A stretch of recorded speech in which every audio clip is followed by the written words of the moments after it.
आप कोई भी बिजनेस करें उसमें सिर्फ प्रोडक्शन और सेल्स ही नहीं होता, बहुत सारे ऐसे भी चीजें होते हैं जो आपके कोर बिजनेस का पार्ट तो नहीं होता, लेकिन बिना उनके आप आपका बिजनेस सही से ऑपरेट ही नहीं कर पाएंगे। अपडेटर सर्विसेज अपने क्लाइंट्स को वही सारे सॉफ्ट सर्विसेज प्रोवाइड करवाती है। तो क्या है वो सर्विसेज, कैसे कंपनी ने ग्रो किया है और कितना स्ट्रॉन्ग है अपडेटेड सर्विसेज का बिजनेस मॉडल, आइए जानते हैं आज इस वीडियो में। साथ ही हम कंपनी के ग्रोथ ट्रिगर्स और रिस्क भी इवैल्यूएट करेंगे। अब मान लो कि आप एक सॉफ्टवेयर कंपनी चलाते हो, तो आपका कोर काम हो गया सॉफ्टवेयर इंजीनियर्स को हायर करके उनसे सॉफ्टवेयर बनवा के आगे अपने क्लाइंट्स को बेचना।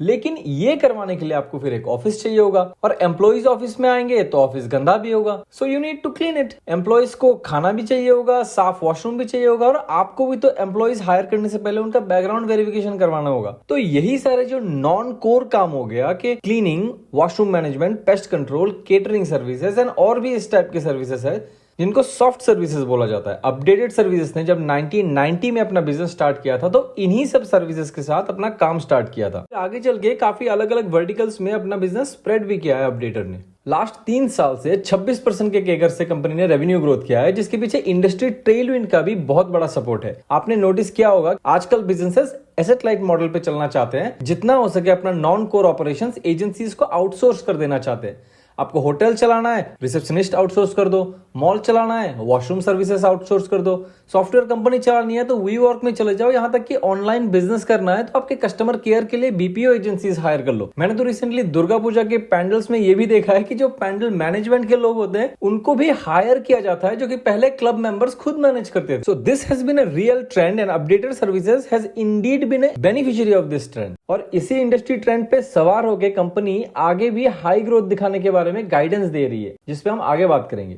एनीवे, आज अपडेटर सर्विसेज के सारे बिजनेसेस को हम 2 सेगमेंट में डिवाइड कर सकते हैं, IFM यानी integrated facility management and BSS यानी business support services. IFM and BSS में difference kind of blue collar versus white collar type का है। IFM वाले सर्विसेज में मोस्टली क्लाइंट को उनके ऑफिस में जाके ही सर्विस प्रोवाइड किया जाता है, जबकि BSS वाले केस में कंपनी को खुद के ऑफिस से ही सर्विस प्रोवाइड करानी होती है, although not 100% of the times. तो IFM के अंदर सॉफ्ट सर्विसेज आ जाता है, which is housekeeping, cleaning etcetera. फिर इसमें हार्ड सर्विसेज या फिर इंजीनियरिंग सर्विसेज भी आता है, जो कि प्लम्बिंग हो गया या फिर कोई भी मैकेनिकल या फिर इलेक्ट्रिकल काम का चीज हो गया, washroom services, warehouse management और मैन पावर या फिर जनरल स्टाफिंग भी इसी के अंदर आ जाता है। और BSS की बात करें तो उसमें सेल्स एनेबलमेंट सर्विस एक बहुत ही बड़ा रोल प्ले करता है, because it is 71% of the total BSS revenue. BSS के अंदर ही मेल रूम मैनेजमेंट भी आता है, ऑडिट सर्विसेज आती है, एम्प्लॉय बैकग्राउंड वेरिफिकेशन आता है, और airport ground handling which is a very interesting business, वो भी इसके अंदर आ जाता है।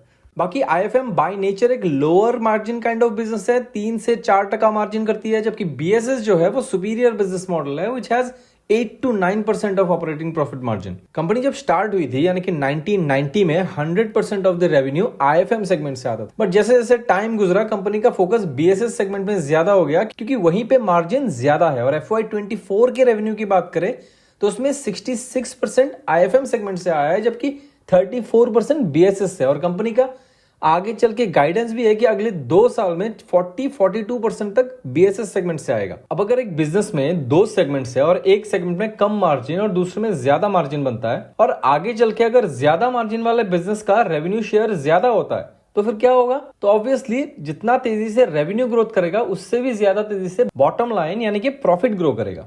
और ये कंपनी के लास्ट कुछ सालों का टाइमलाइन है, जहां पे आप देख सकते हो कि 2007 से ही कंपनी ने BSS सेगमेंट को ग्रो कराना स्टार्ट कर दिया था। तब कंपनी ने एवॉन लॉजिस्टिक्स को एक्वायर करके mail room management, logistic consultation and कुछ नीश लॉजिस्टिक सर्विस में एंट्री लिया था। ये मेल रूम एंड लॉजिस्टिक्स वाला पार्ट आज के डेट में BSS का 10% रेवेन्यू शेयर रखती है। कंपनी ने 2019 में ग्लोबल फ्लाइट हैंडलिंग सर्विसेज को भी एक्वायर किया था, और एक बहुत ही interesting business which is the flight ground handling business, उसमें एंट्री लिया था। इस बिजनेस में वो फ्लाइट के लगेज हैंडलिंग, पैसेंजर मूवमेंट या फिर एयरक्राफ्ट को टर्न अराउंड कराना, इस टाइप के काम करती है। ऑल्दो अपडेटर अभी 20+ एयरपोर्ट्स पे प्रेजेंट है, बट ये एयरपोर्ट ग्राउंड हैंडलिंग वाला बिजनेस सिर्फ 5% ही रेवेन्यू बना पा रही है। बट 2022 में जो डिनेव का एक्विजिशन किया कंपनी ने, वो काफी अच्छा था, क्योंकि वो सेल्स एनेबलमेंट सर्विसेज में था, और ये वाला बिजनेस टोटल BSS का 70% कंट्रीब्यूट करता है आज के डेट में। Company has a lot of cash on balance sheet and और डेट भी बहुत कम है, करीब 0.18 है debt to equity ratio.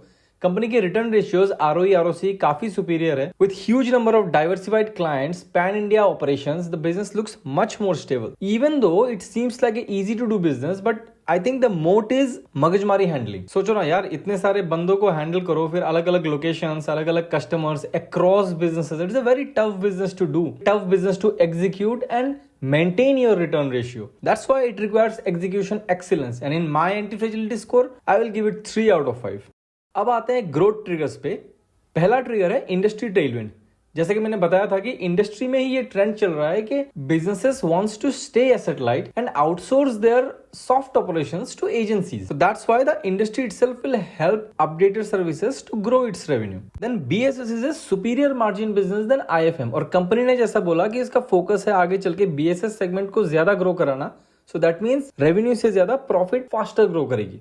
Number 3 is the airport opportunity which looks huge, क्योंकि इंडिया में एयरपोर्ट का टेलविंड काफी ज्यादा है. नंबर ऑफ एयरपोर्ट्स लास्ट 10 साल में डबल हो गया है, and so are the passengers. Although at this moment company is not making big revenue from the airport, but I think eventually it will. Number 4 is inorganic growth. Company ने historically दिखाया है कि company knows how to acquire businesses and run them successfully. So maybe going forward, as the company has cash on its balance sheet, it may acquire more businesses and do inorganic growth.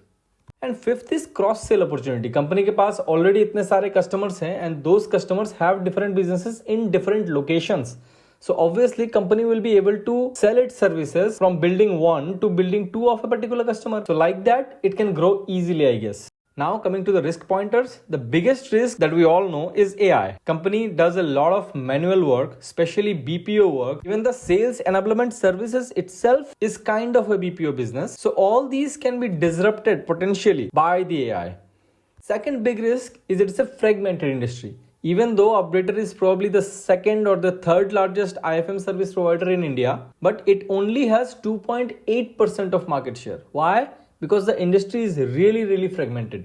Number 3 is client concentration risk. Although the company has a lot of different customers, but top 5-10 customers contributes a lot of revenue. So if 1 or 2 top customer leaves, it will impact significantly on the bottom line. So ये है मोटा मोटा कि updated services क्या business करती है, which is a pretty simple to understand business, I think. And nothing said in this video is a buy or sell recommendation. But if you like the video, please consider to subscribe.